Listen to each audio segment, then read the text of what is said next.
फतेहपुर नगर पालिका नगरीय क्षेत्र के विकास में बड़ी तेजी से काम कर रहा है, लेकिन इस तेजी में वह घटिया किस्म की ईंट का उपयोग कर रहा है। इसे रोकने के लिए ना तो अधिशासी अधिकारी सामने आए, ना ही विरोधी और ना ही खुद को समाज सेवी बताने वाले लोग।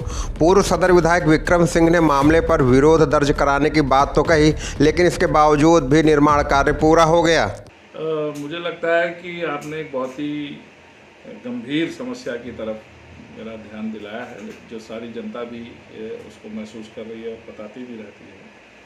और मुझे लगता है कि नगर पालिका को जो काम करना चाहिए जनपद के अंदर, वो नगर पालिका काम न करके नगर पालिका सिर्फ और सिर्फ 40-45% की घूस लेकर जनता के पैसे को खाकर एक रैकेट बनाकर काम कर रही है। भाजपा की सरकार और योगी जी के नेतृत्व में चलने वाला ईमानदार प्रशासन कहीं ना कहीं फतेहपुर में मैं देखता हूं कि नगर पालिका के इन भूमाफियाओं के आगे, इन गैंगस्टरों के आगे नतमस्तक है और घुटने टेक देता है। ईमानदार लड़ाई मैं पिछले 1-1.5 वर्ष से नगर पालिका से लड़ रहा हूं, लेकिन मुझे कहने में कोई संकोच नहीं है कि कुछ ऐसे संदिग्ध अधिकारी जनपद में हैं जिनके आशीर्वाद से आज भी नगर पालिका में जो कार्य जनहित में होना चाहिए वो नहीं हो पा रहा है।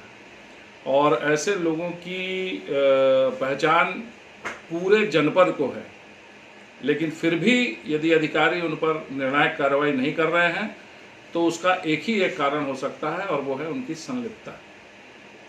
प्रदेश के स्तर पर, क्षेत्रीय स्तर पर और जनपद के स्तर पर मुझे ऐसे भ्रष्ट लोगों से लड़ते हुए आपने अक्सर देखा होगा। और पिछले कुछ समय में अपने कुछ कार्यों की व्यस्तता के कारण मैं ध्यान नहीं दे पाया हूँ, लेकिन अब आपने जो प्रश्न भी किया है, जनहित में भी ये आवश्यक है।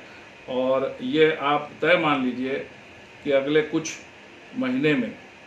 महीने में या तो ये व्यवस्थाएं बदलेंगी, बदलते हुए दिखाई देंगी, और या फिर जो संलिप्त हैं, जिन्होंने रैकेट बनाकर, कार्टेल बनाकर जनपद को ठेस पहुंचाने की एक योजना बना रखी है, उन सबको एक्सपोज किया जाएगा।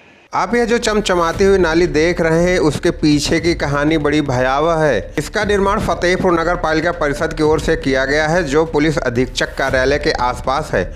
आइए अब हम आपको बताते हैं नाली निर्माण की पूरी कहानी। बीते दिनों पुलिस अधीक्षक कार्यालय के पास नाली निर्माण का कार्य किया गया, जिसमें घोर अनियमितता बरती गई, या यूँ कहें कि निर्माण में घोटाला किया गया, जिसे रोकने और टोकने की हिम्मत विभागीय जिम्मेदारों ने नहीं दिखाई।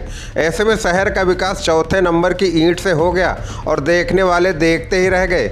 मामले पर नगर पालिका फतेहपुर की अधिशासी अधिकारी मीरा सिंह से बात करने का प्रयास किया गया तो उन्होंने कोई जवाब ही नहीं दिया। उल्लेखनीय है कि ईंट भट्ठे में 4 प्रकार का ईंट तैयार होता है।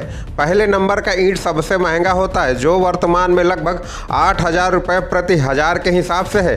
फिर क्रमशः दूसरे नंबर का ईंट आता है जो 6500 रुपये, और तीसरे नंबर का ईंट 5,000 रुपये, और चौथे नंबर का ईंट 4,000 रुपये प्रति हज़ार ईंट के हिसाब से मिलता है। भट्ठे में जब ईंट पकाने के लिए आग लगती है तो सबसे ऊपर वाली ईंट तक सही से आँच नहीं पहुँच पाती है। ऐसे में यहाँ की ईंट सही से नहीं पक पाता है, इसलिए सबसे बेकार ईंट चौथे नंबर का माना जाता है। इसका मूल्य सबसे कम होने के कारण घोटालेबाजों की पहली पसंद बनता है। यहाँ पर भी यही सब हुआ। नाली निर्माण के बाद चौथे नंबर की ईंट को छिपाने का पूरा प्रयास किया गया, तभी तो इसके ऊपर प्लास्टर कर ईंट को छिपा दिया गया। ऐसे में बड़ा सवाल यह है कि आखिर ऐसी कौन सी मजबूरी थी जो चौथे नंबर की ईंट से शहर का विकास किया जा रहा है। फतेहपुर से डेली इनसाइडर रिपोर्ट के लिए आशीष सिंह।